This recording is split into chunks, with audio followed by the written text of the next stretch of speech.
he had an unfortunate event which caused him to miss his court date. So they picked him up rather than come to you when he got picked up and ask you to consider a bond and getting him out. We left him in there on purpose to pay his penance.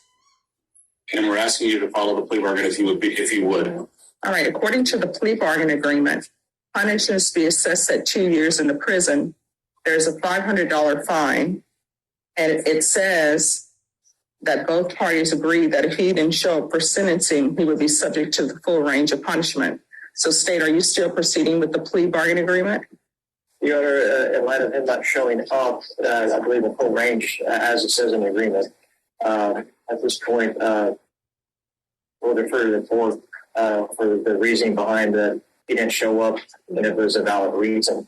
Right. You want to call your client as a witness to explain? Yes. Could you raise your right hand for me? Raise your hand. Do you solemnly swear or affirm the testimony you give will be the truth and nothing but the truth, so help you God? Ma'am. You can lower your hand, state your name for the record. State your name for the record. All right, why didn't you show up for court? Because I have some problems. We all have problems, but you're not telling me what your problems were. Well, first of all, my daughter had her baby, but I came up with, I was 6'2", so my corona. Everybody used coronavirus as an excuse, but did you provide any medical documentation that you had that? Yeah, I do. I have that. No. Did you provide any medical documentation to the court that you were ill? I think I did. I should have. You know what I mean? I do not. Not for the date you're addressing, Judge. Yes. So you did not. Because if you would have, I would have that. And I don't have it. So you don't have any paperwork at all? I don't have anything to show that you were ill, and that's the reason why you didn't show up for your sentencing. I do have that I was lenient with you to allow you to get your affairs in order and to come back on a different date for sentencing. That's what I have. So why shouldn't I sentence you to beyond the 2 years? Because that's your agreement. Your agreement is if you don't show up for sentencing, you are subject to the full range of punishment. So my question to you is, why shouldn't I sentence you to 20 years? Say that again, please. Your agreement was that if you did not show up for your sentencing date, that your range of punishment would be up to 20 years in prison. You did not show up. So the question is, why shouldn't I send you to prison for 20 years? I'm definitely didn't understand that.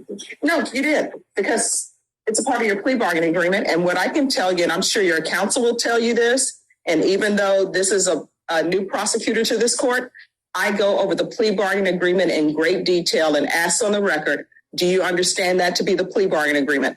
And usually, well, not usually, every time I ask the defendant first, do you understand that to be the plea bargaining agreement? And they will say yes. Then I will either ask the state or defense attorney, is that the plea bargaining agreement? And I can tell you that you are aware that you were subject to the entire range of punishment. So we're back to this. Why shouldn't I sentence you to 20 years? Because that was your bargain, that if you didn't show up for court, that you would be subject to the full range of punishment. And I remember all of the people who say, give me some extra time and I will show up. What was going on with your daughter? Yeah, I mean,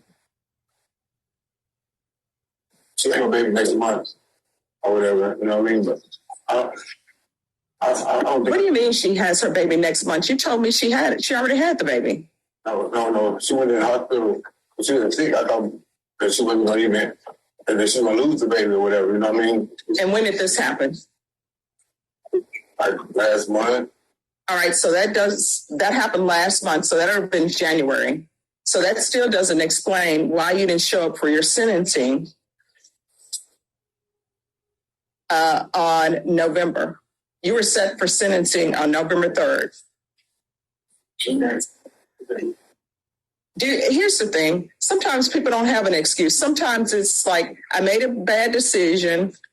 I was enjoying my free life out here, and I just didn't show up.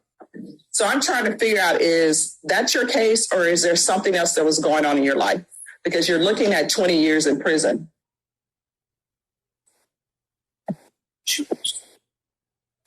That he doesn't have an excuse that we want to offer at this time.